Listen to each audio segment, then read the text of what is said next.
Gente, boa tarde, né? Que possamos estar sempre com Jesus, porque Jesus está sempre conosco, estamos em Deus, mas a gente é que nós não conseguimos manter, por enquanto, essa vibração de estar percebendo Ele. Porque sempre quando dois ou mais estiver junto em nome dEle, Ele está presente, então Ele está aqui. A gente é que precisa senti-lo, né? Bom, quero dizer primeiro que eu pedi para a Maria trocar, hoje seria o tema Dona Ivone, porque ela faz aniversário, né? Amanhã, ou fez ontem, não foi? Dona Ivone Pereira? Tem o aniversário dela aí essa semana, né? Dia 9?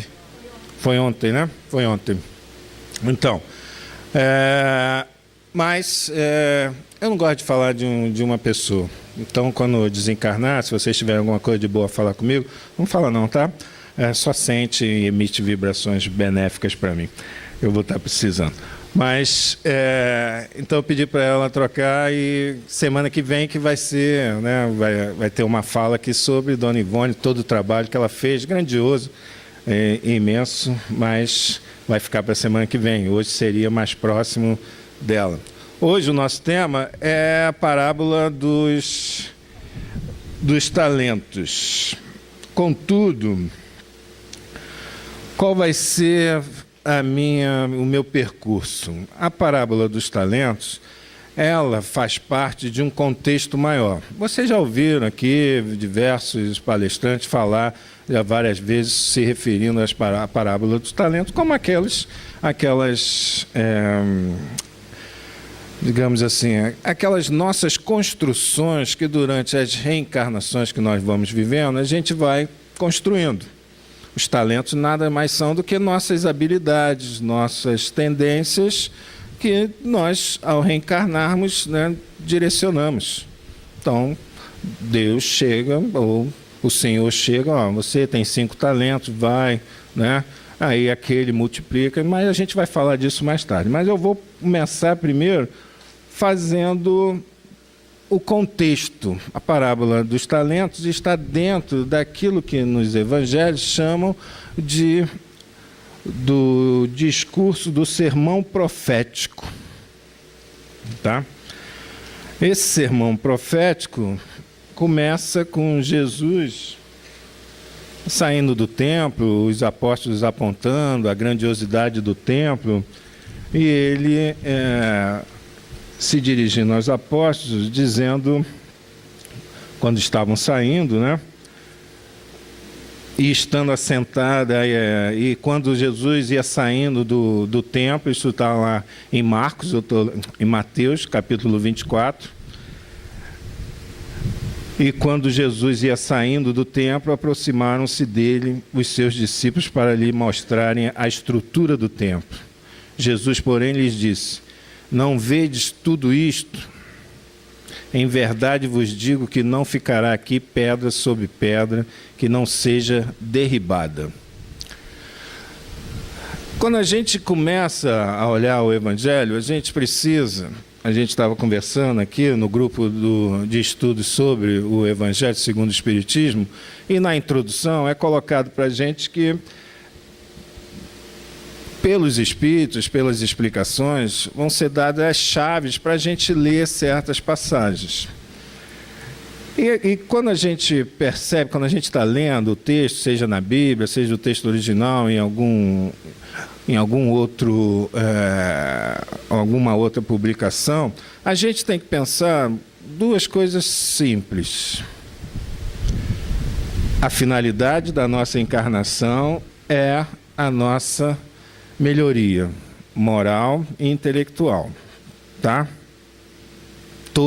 Qualquer encarnação que a gente tem, a nossa vida em si, a finalidade dela é isso, estando num corpo mais denso, de carne como esse, ou no plano espiritual, mais sutil, a nossa vida, ela tem que ter a direção para a nossa evolução moral, principalmente a nossa transformação moral e a consequente evolução intelectual com os nossos aprendizados. Ok? Segundo, Jesus, quando veio, dá o exemplo, dizendo, mostrando o caminho, tudo que ele disse, tudo que ele falou, se direciona a nós, a cada um de nós, com a nossa estrutura de ser imortal. Então, quando vocês estiverem lendo essas passagens, não leiam com essas historinhas. Está falando do templo de pedra. Não está. Ele está falando para nós. E aonde que em nós é o templo? A que se destina o templo lá de pedra? O templo, essa casa aqui, é um lugar, é um templo também, um lugar de oração, um lugar que a gente vem para exercitar essa elevação vibratória, para que a gente possa estar o máximo de tempo em contato com essa elevação de pensamentos, de atitudes. Então, quando Jesus diz que aquele templo não ficará pedra sobre pedra, é aquela forma de pensar, aquela forma de se dirigir a Deus, de pensar a Deus. Aquilo tudo ia cair, ia se transformar. Como hoje a gente está aqui e vê toda uma forma diferente, não vê mais daquele jeito. É nessa direção que quando a gente está lendo o Evangelho, a gente tem que seguir. E continua. E estando assentado no Monte das Oliveiras, aí eu te pergunto, Jesus ia no Monte das Oliveiras fazer o quê? As passagens que vocês lembram que quando Jesus está no Monte das Oliveiras, ele está fazendo o quê? Oi? Orando, né? Elevando os seus pensamentos. E estando no Monte das Oliveiras, chegaram-se a ele os seus discípulos. Então você tem que ler, não é o Monte das Oliveiras, lugar físico que existiu, ficaram, foram lá, tudo certo. Não, mas é esse nosso momento, né? Você está em contato com Jesus. Quando a gente está em contato com Jesus, a gente chega mais perto. Quando a gente está em prece, como vocês falaram, a gente está se aproximando de Jesus. E estando no Monte das Oliveiras, chegaram-se a ele os seus discípulos. Em particular, qual é a orientação que Jesus faz quando a gente estiver fazendo uma prece? É ir para um lugar sozinho, não é? Em particular, dizendo: dize-nos quando serão essas coisas e que sinal haverá da tua vinda e do fim do mundo. Novamente, eu lembro a vocês, tem que se estar pensando cada palavra dessa como se fosse dirigindo a nós, falando da nossa pessoa como ser espiritual e imortal. Quando eu deixarei de agir dessa forma, como eu ajo hoje, para agir de uma forma diferente? Quando esse meu mundo vai acabar? Essa forma de enxergar as coisas. Quando ele vai cair? É isso, não é o fim do mundo, fim da terra, entende?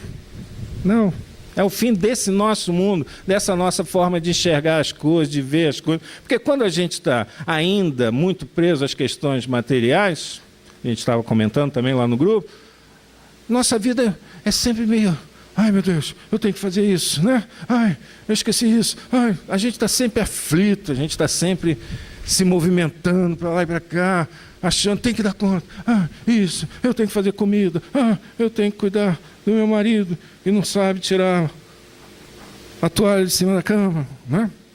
Passa tudo isso pela nossa cabeça.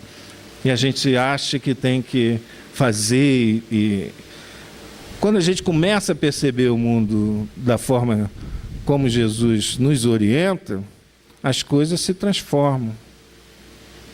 Para nós mesmo. A gente começa a olhar e a gente começa a diferente as coisas e a gente começa a se tranquilizar. Quando vai ser?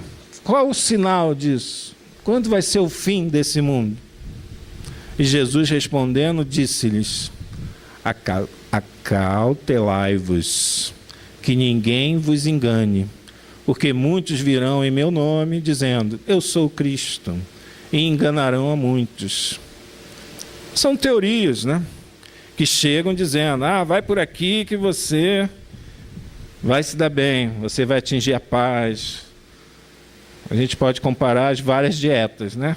Vai por aqui, faz a dieta X do chá verde, que você vai, né? Faz a dieta da proteína, que você vai conseguir. É tudo facilidade, né? Tudo a gente quer, tudo rápido, tudo fácil. Aí ele fala, cuidado. Muitos vão chegar dizendo que o caminho é esse. Eu estou dizendo, é esse aqui, mas não é bem assim. E ouvireis de guerras e de rumores de guerras. Olhai, não vos assusteis, porque é mistério que isso tudo aconteça, mas ainda não é o fim. Guerras, rumores de guerras. A gente acabou de comentar no grupo lá. Quando a gente começa a se movimentar na direção da prática do Evangelho, das orientações que Jesus nos coloca, a gente entra em guerra conosco mesmo. Não entramos? Né? A gente estava comentando lá, a gente não entra.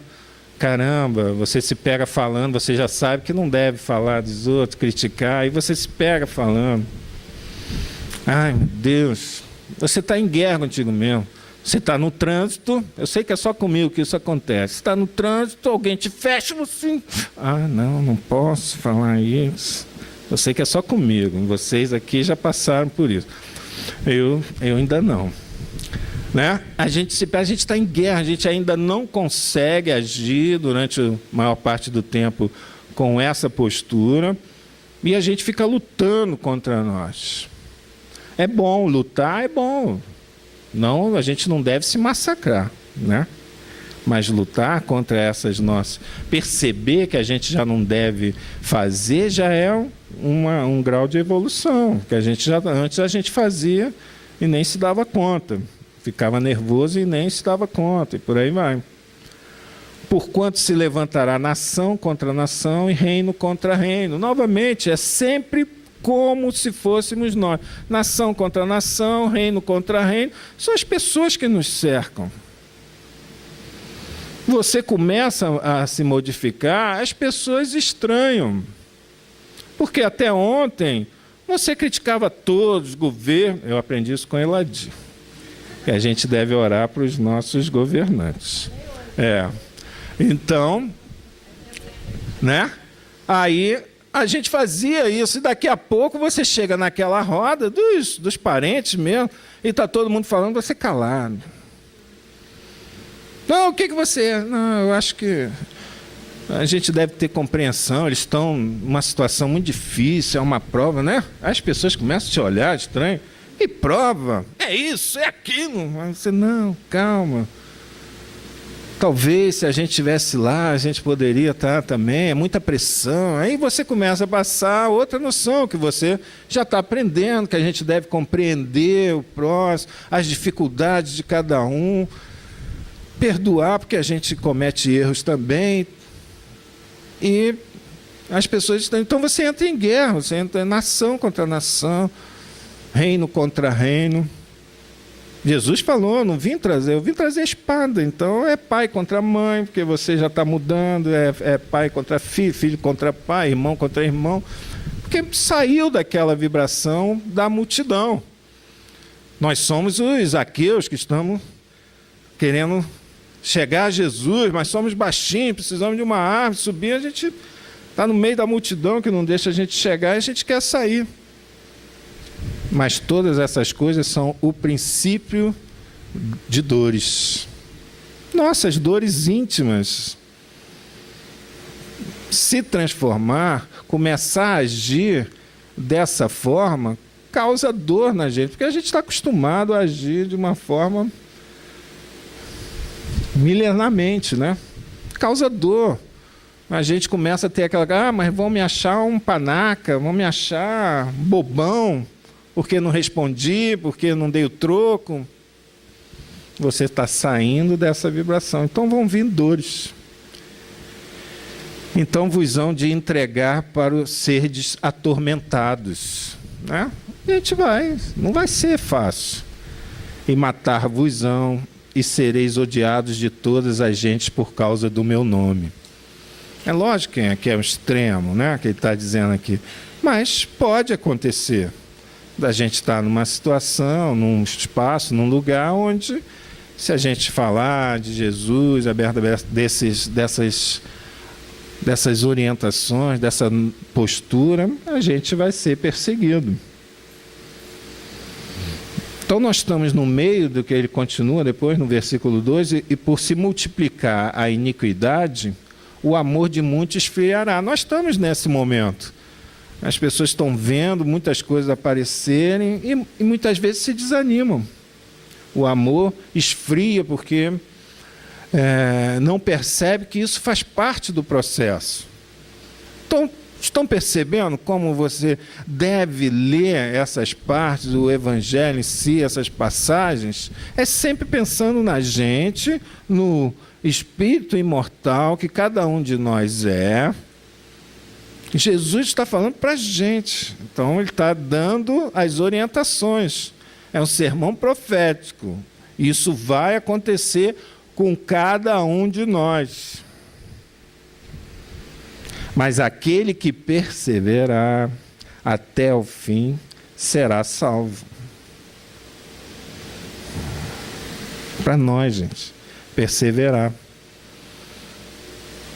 Descobrimos o caminho, nós temos que decidir agir com firmeza e perseverar, apesar dos vários empecilhos que podem surgir. Aí continua.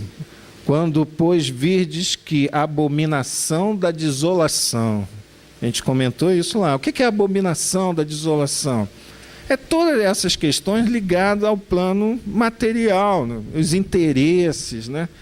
Tudo isso que força a gente. Nós vivemos num mundo que a gente tem que ter, pelo menos, uma chance de ganhar um dinheiro para subsistir. Mas isso não é o essencial. E quando a gente faz a nossa parte, tudo isso vai vindo por acréscimo. A gente vai conseguindo. É lógico, se a gente ficar parado, Deus vai me dar só porque eu frequento lá a casa espírita? Não vai não. Né? Você tem que fazer a sua parte, tem que estudar, tem que fazer um esforço, tem que ir se aprimorando. É essa parte que cabe a gente como desenvolvimento intelectual também. Mas o mundo que nos cerca, todo ele, é material. Toda hora estão chamando as questões materiais. Se a gente não estiver prestando atenção, se a gente não perseverar nesse tipo de atitude, a gente cai. Daqui a pouco a gente não vou ajudar aquela pessoa, não vou trazer mais leite. Inclusive está a campanha do leite para casa, tá? Não esqueçam, leite em pó, a gente está precisando. Mas não vou trazer mais leite não, porque eu estou juntando para a minha viagem. Eu quero ir à conservatória porque eu quero escutar Seresta, né? Conservatória porque eu sou humilde, tá, gente? Né? Tem uns que estão pensando em Abu Dhabi, essas coisas, né? Eu não, né? Mas você daqui a pouco você está envolvido por essas questões todas que estão no mundo, mas que não são a nossa vida. Então, os que estiverem na Judéia, não sei, vocês devem saber, quem já estudou, Judéia era uma parte daquela região muito ligada ao comércio. É na Judéia que Zaqueu encontra Jesus. Jesus está passando pela Judéia, simbolizando que ele vai em todo, mesmo você nos momentos que você está mais apegado às questões materiais, Jesus passa. Tá? Para que você tenha a chance de sair da multidão, de subir na árvore e falar, Jesus, estou aqui. E ele diz, abre a tua casa que eu vou lá hoje à noite. Passando pela Judéia. Então, os que estiverem na Judéia, os que tiverem com interesse no mundo material apenas, estiverem nessa fase ainda, fujam para os montes. Ou seja, busque uma elevação, orem, né? Monte das Oliveiras, orem.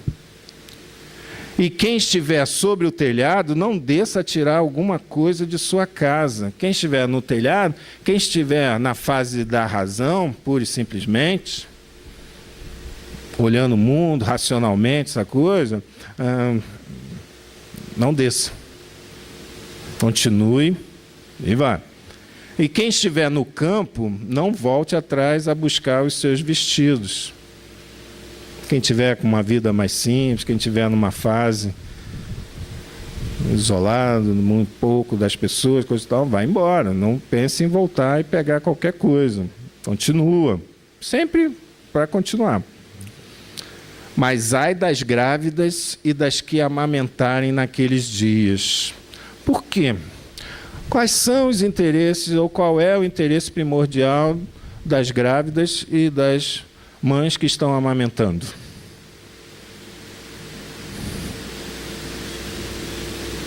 A quantidade de leite que ela vai produzir por dia, é isso? Não. O seu filho, né? E o filho representa todas as questões dos interesses, do apego à parentela, né? Ai daqueles que estiverem ainda muito ligados a esse apego, grávidas e amamentando. E orai para que a vossa fuga não aconteça no inverno nem no sábado. Orai para que você não seja pego naquele momento que você... Inverno, o que é o inverno? Um lugar que você tem que estar protegido, tem que estar meio que isolado. Inverno cadê? E nem no sábado, né? O que acontece no sábado, naquela época que Jesus estava falando? Ninguém trabalhava, né? Ninguém fazia nada. Então, consequentemente, se você pedisse ajuda, já as pessoas não iam estar ali para te ajudar. Você ia ter dificuldade. Então, torça para que você não seja pego numa dessas situações. Porque haverá, então, grande aflição como nunca houve desde o princípio do mundo até agora. Nem tampouco há de haver. E se aqueles dias não fossem abreviados, nenhuma carne se salvaria. Quer dizer, se esse momento da nossa transformação não fosse abreviado para a gente, se o momento que a gente percebe essas coisas não fosse abreviado, a gente ia sofrer muito mais, mas ele sempre é abreviado. Então o sermão profético começa dessa forma, dizendo para a gente o que a gente vai enfrentar com essas transformações que a gente está buscando fazer. Essas coisas que eu estou dizendo aqui para vocês não são só da minha cabeça, tá? Os livros que vão passar para a gente essas chaves, né? Essas formas de ler. Um deles é essa aqui, a Luz Imperecível da União Espírita Mineira, organizado pelo Honório Onofre de Abreu. E outros são esses 2 volumes do Alírio de Cerqueira, Filho, Parábolas Terapêuticas, que ele vai pegando as parábolas e vai mostrando como elas servem de forma terapêutica para qualquer um.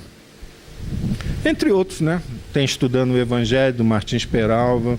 Tem vários aí que vão possibilitando, a partir do momento que você começa a ler, a enxergar essas passagens de forma individual, para que você perceba que elas estão sempre falando da nossa forma de agir, como a gente deve agir. Nunca essas historinhas são... Então, a parábola dos talentos, ela vai dizer justamente isso. Cada um de nós, tem essas habilidades que nós trouxemos para essa encarnação,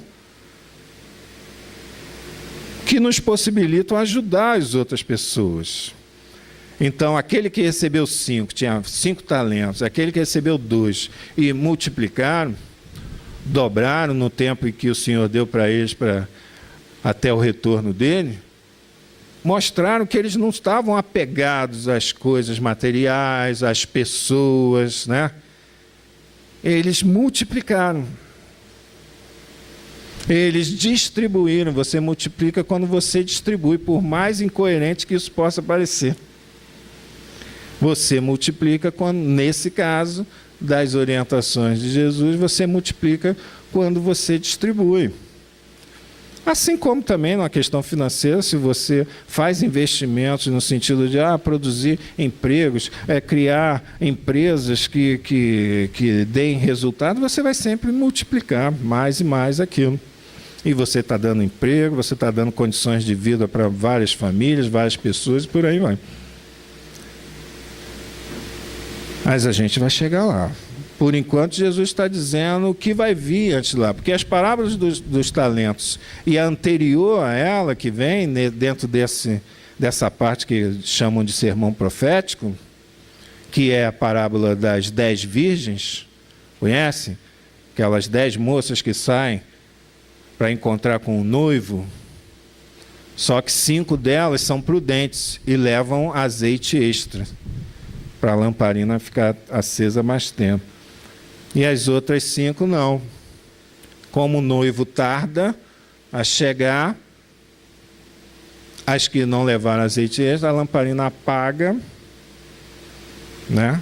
E só entram na casa com o noivo as 5 prudentes. Então, tanto nessa quanto na seguinte, que é a parábola dos talentos, Jesus está dizendo para a gente como a gente deve agir. A gente deve agir como as virgens prudentes, que levam o azeite extra. O que é o azeite? Aí o Alírio diz aqui para a gente, quando vai falar dessa parábola.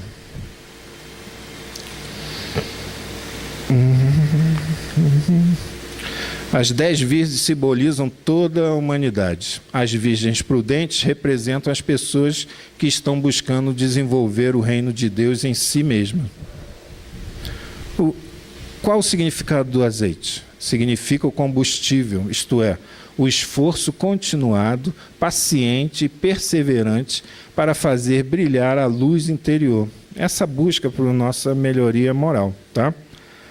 No processo de autoconhecimento, autodomínio e autotransformação, gerador da autoiluminação. Por isso que Jesus falou aqui logo no início que aqueles que perseverarem verão o reino de Deus. Quer dizer, construirão essa paz dentro de si mesmo.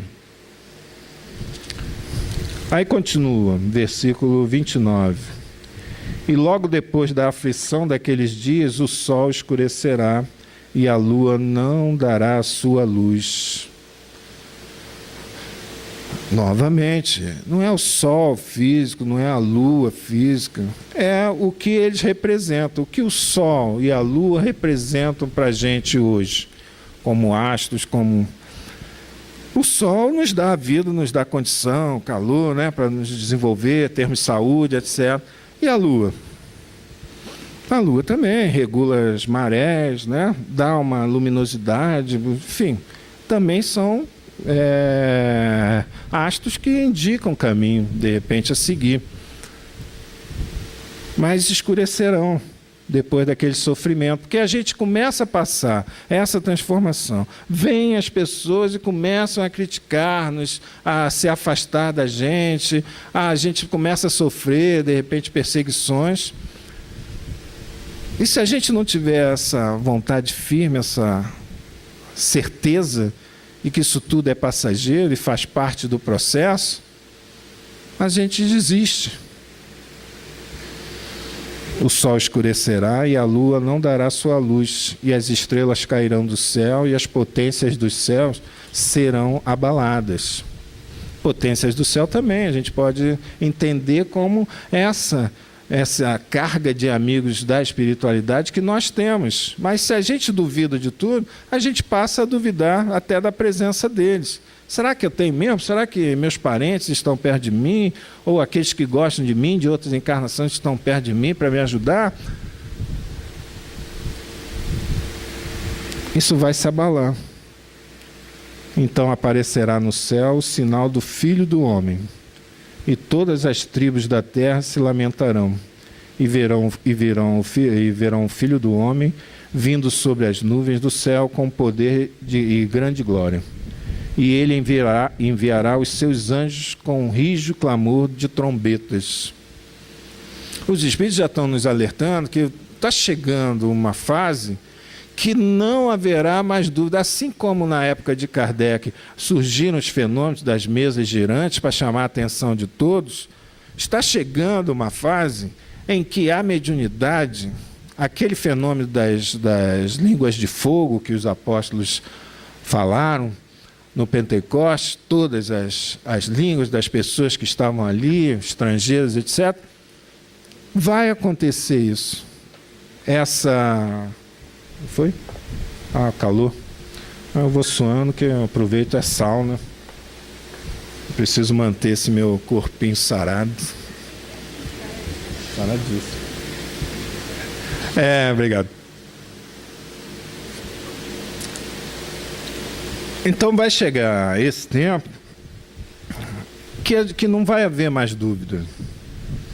Em verdade vos digo, já no versículo 34, que não passará esta geração sem que todas essas coisas aconteçam. Isso aqui, quando você lê e pensa em você como espírito imortal, dá uma dó, dá um aperto no coração, porque ele está dizendo para aquelas pessoas que estão lá, né? Não passará esta geração, né? E a gente está aqui, né? E a gente estava lá. Essa geração que ele está dizendo somos nós.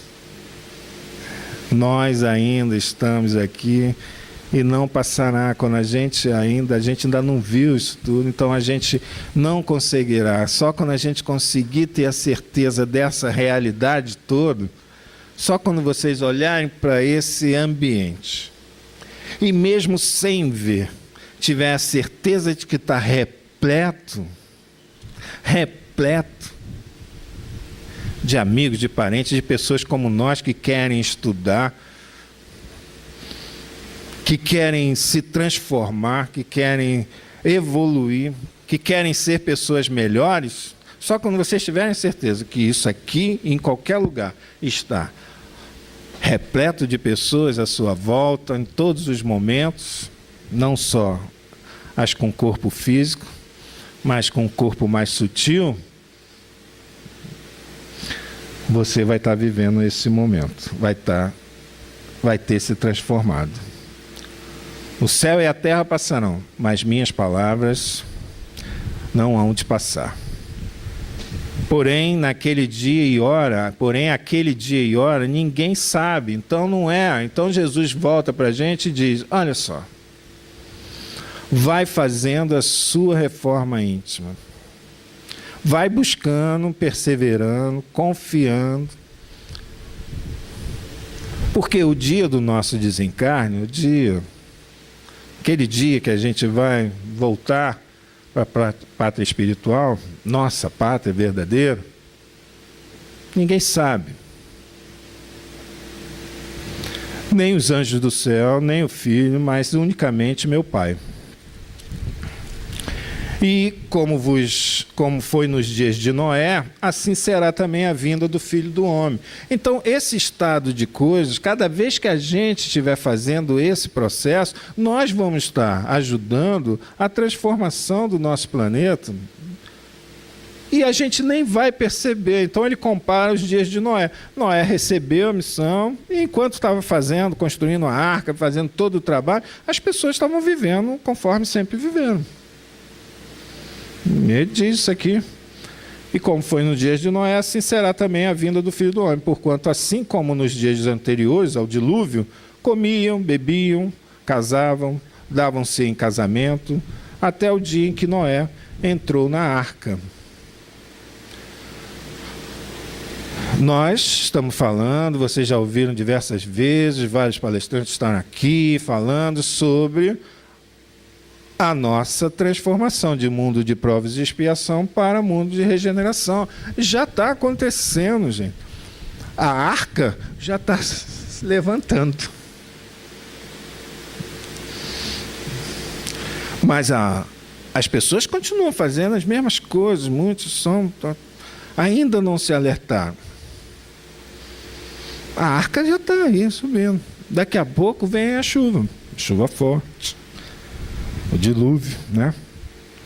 e não o perceberam, até que veio o dilúvio e os levou a todos. Assim será também a vinda do Filho do Homem. Assim será também esse momento de transformação. Quem não estiver buscando, quem não estiver fazendo a sua reforma íntima, vai ser pego de supetão e não vai estar no clima do planeta, na sintonia, e infelizmente vai ser colocado no mundo ainda, né, inferior.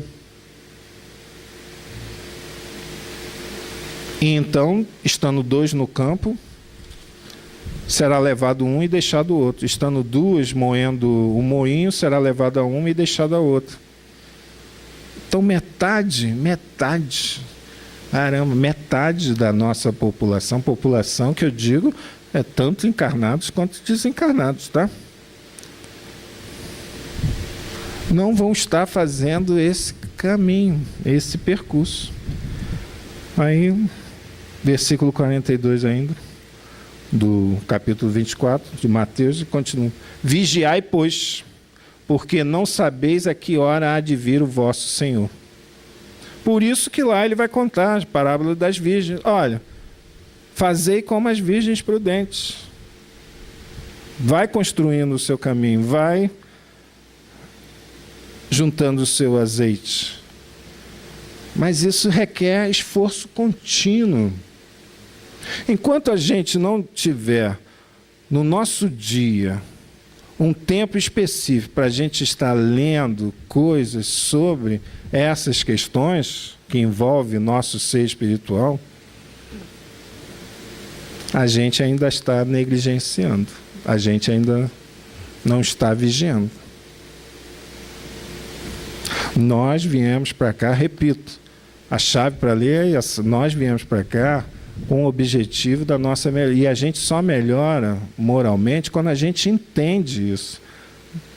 Acredito que tenha vários aqui que já saibam, tenham isso dentro de você, mas eu estou falando da minha experiência. Eu só comecei a criar um movimento nessa direção quando eu entendi. E hoje eu sei que é assim, né? O movimento é esse. Se você não estiver fazendo, se você ainda estiver dando mais importância às coisas do mundo, é que você ainda não percebeu, ainda não está nesse caminho. Por isso ele está nos alertando, tá? Quem é, pois, o servo fiel e prudente que o Senhor constituiu sobre a sua casa, para dar o sustento a seu tempo? Bem-aventurado aquele servo que o Senhor, quando vier, achar servindo assim. Em verdade vos digo que poderá sobre todos os seus bens. Porém, se aquele mau servo disser consigo: o meu senhor tardará, vai vir tarde, e começar a espancar os seus conservos, e a comer e a beber com os tumulentos é os bêbados embriagados, virá o senhor daquele servo num dia em que o não espera, e a hora em que ele não sabe, e separá-lo-á, e destinará a sua parte com os hipócritas. Ali haverá pranto e ranger de dentes. Mas claro que isso, se a gente não fizer esse percurso, quando chegar a hora do nosso desencarne, a gente vai para uma área de sofrimento. Então, o reino dos céus será semelhante a 10 virgens que, tomando as suas lâmpadas, saíram ao encontro do Senhor. Então, ele faz todo esse preâmbulo, ele prepara todos os discípulos que foram ali conversar com ele, dizendo: faz esse caminho, não vai ser fácil, você vai encontrar dificuldades, vão ter momentos que as pessoas vão te agredir, vão falar mal de você, vão dizer isso, é guerra, né? É reino contra reino, nação contra nação. Mas persevera porque você não sabe o dia, ninguém sabe, mas quando o dia chegar,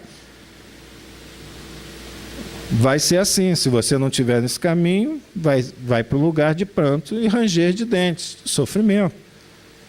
Aí vem com a parábola das virgens. Bom, eu disse isso, né? Agora toma a imagem. Qual é a imagem? 5 delas eram prudentes e 5 loucas. As loucas, tomando as suas lâmpadas, não levaram azeite consigo. Quer dizer, não tiveram essa preocupação de ir criando, de ir entendendo o mecanismo da vida, gente. O mecanismo da vida é simples.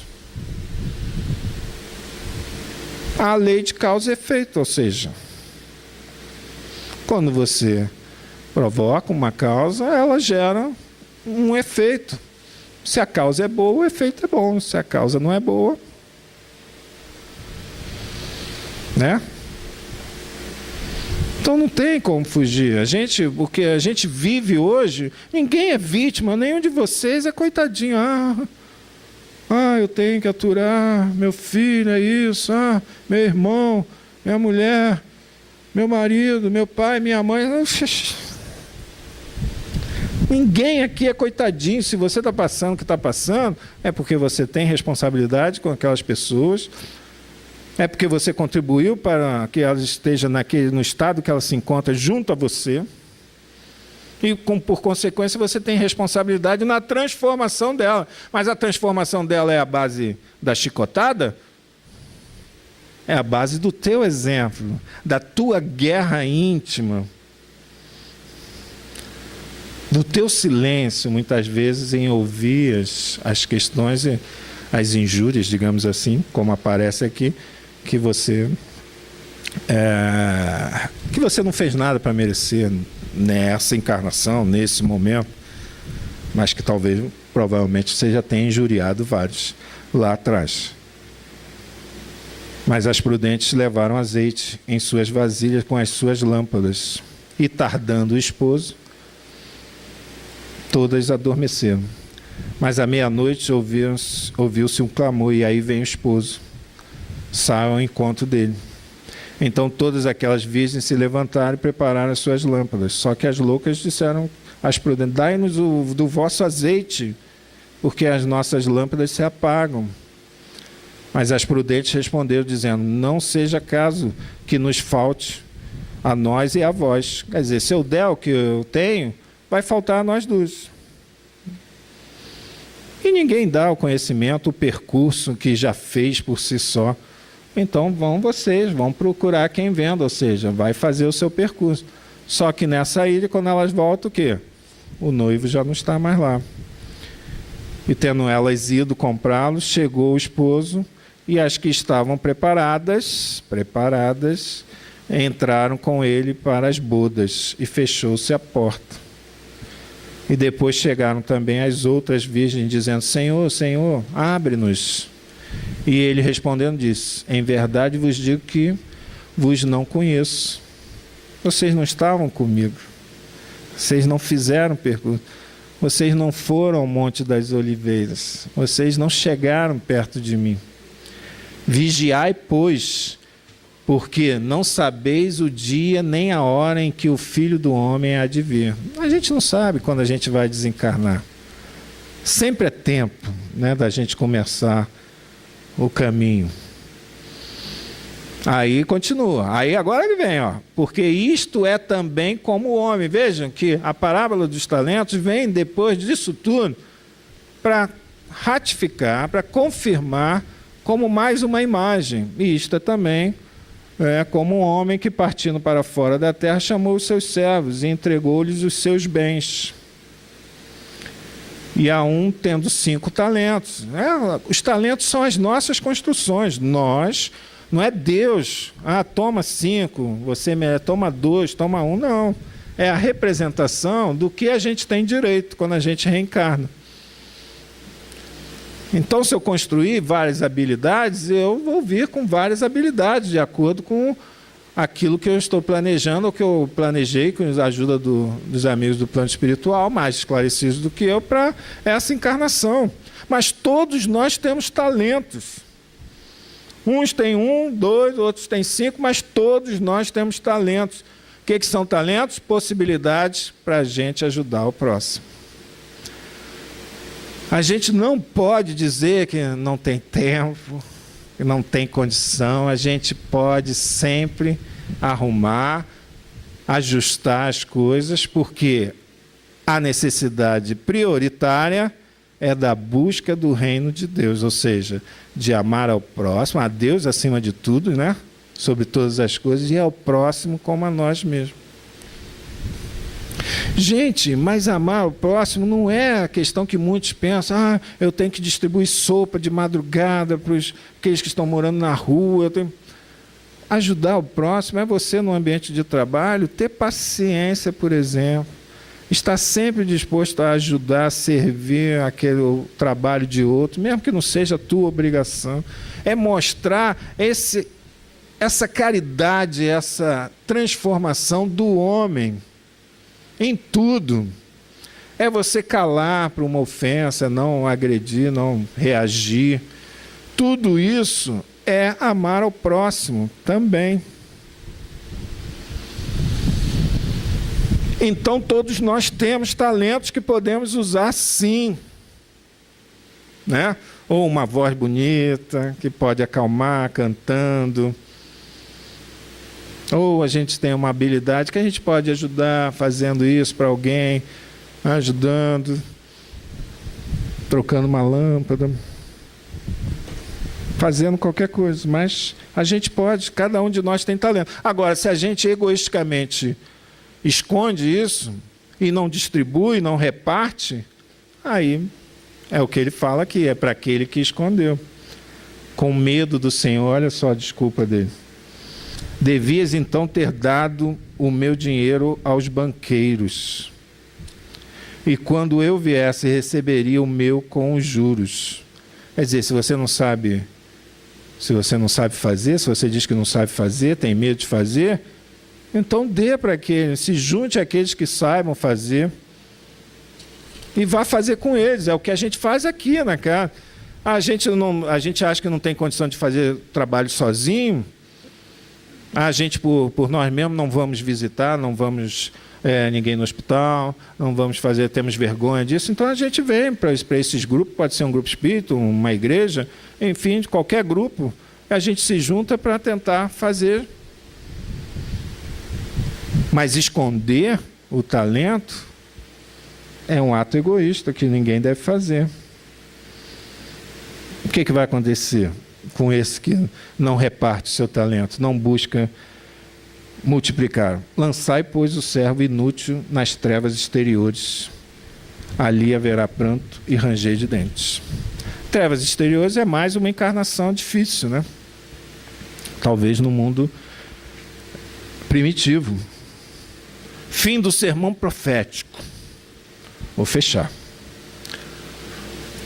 Fim do sermão profético. É aquela parte que ele diz assim: e quando o Filho do Homem vier em sua glória, todos os santos, anjos com ele, então se assentará. Então vai ser um momento que a gente, quando tiver certeza absoluta, nós vamos estar com o Filho do Homem. Quando nós estivermos, Filho do Homem, Jesus usava assim, que é o que dizem do Filho do Homem, para dizer, o que dizem de mim, pessoa encarnada, né? Quem sou eu? Então, quando a gente também encarnado tiver essa consciência, vai ser esse momento. Nós vamos estar ligados com essas energias todas superiores. E todas as nações serão reunidas. Todas as nações, ó. A gente não falou nações? Ele não falou lá que uma nação vai ser contra a outra? Nações somos nós somos os mundos particulares, individuais. Todas as nações serão reunidas diante dele. Quer dizer, todo mundo vai aceitar esse direcionamento de Jesus. Afinal, ele é nosso governador. Então, todo mundo vai aceitar. Como o pastor aparta dos bodes as ovelhas, e porá as ovelhas à sua direita. Aí ele diz assim: e vinde benditos de meu Pai, possuí por herança o reino que vos será preparado. E quem são esses? Quem são as ovelhas? Quem são esses que prepararam o reino? Aí ele continua, é aquela parte que vocês já conhecem. Muitos falam aqui: estava nu e vestiste-me, adoeci e visitaste-me, estive na prisão e foste ver-me. Tive sede e deste-me de beber, tive fome e deste-me de comer, era estrangeiro e hospedaste-me. nada mais é essa parte do que amai ao próximo, como assim mesmo. Ou seja, se qualquer um que esteja passando, você tiver em dificuldade, ajude-o. São esses, nada mais que o reino de Deus está reservado. Então perceba que todo esse capítulo, todos esses dois capítulos, capítulo 24 e 25, de Mateus, que trata essa parte, também está em Lucas e em Marcos também, essa história, de forma diferente, né? Mas a essência é a mesma. Mas você percebe que ele só está indicando como a gente deve agir. E está dizendo, quando vocês começarem a agir, fazer isso, não vai ser fácil. Você vai ter que lutar contra as suas tendências, vai ser uma guerra interna, mas no fim vai ser muito bom. E se vocês forem ler o Evangelho, todo ele vai ser nessa direção. O que vocês têm que fazer? Amar ao próximo como a si mesmo e confiar em Deus, mas confiar no sentido, sabendo que a lei e as coisas agem dessa forma. Quem faz isso? Por isso que ele falou da porta estreita, do caminho estreito. Porque quando você decide, não vai ser fácil. Não vai ser fácil, mas é o exemplo de cada um de vocês que vai modificar as pessoas que estão no entorno. É o exemplo do calar, é o exemplo de não reclamar mais. Hoje eu sinto muito menos calor do que antigamente, sabia? Porque eu não reclamo mais. Eu li uma parte de Emmanuel, eu acho que era Emmanuel, aí ele falava assim, olha só, você tem sempre que pensar, daqui a 3 meses acaba essa fase e começa a outra. Não é? Só dura 3 meses. Eu não reclamo mais. E eu sinto hoje menos calor, é impressionante. Eu posso estar suando, porque eu suo muito, afinal de contas, sou uma pessoa que tem um tecido adiposo isolante, né? Avantajado. Mas eu não sinto aquele... Antes me incomodava terrivelmente. Hoje não me incomoda. Chego suadaço, aí passo no banheiro, né? Toalha de papel, seco e vou fazer as coisas. Então, impressionante. Se vocês começarem a fazer isso, vocês vão ver. E assim é com tudo, tá? Eu espero que tenha ajudado. A mim me ajudou. Quanto mais eu leio, mais eu vou me conscientizando disso, né? Então, para mim é sempre bom a Maria me chamar para falar alguma coisa, porque a gente vai internalizando essas coisas, tá? Espero que tenha ajudado a todos, encarnados e desencarnados. Obrigado pela paciência.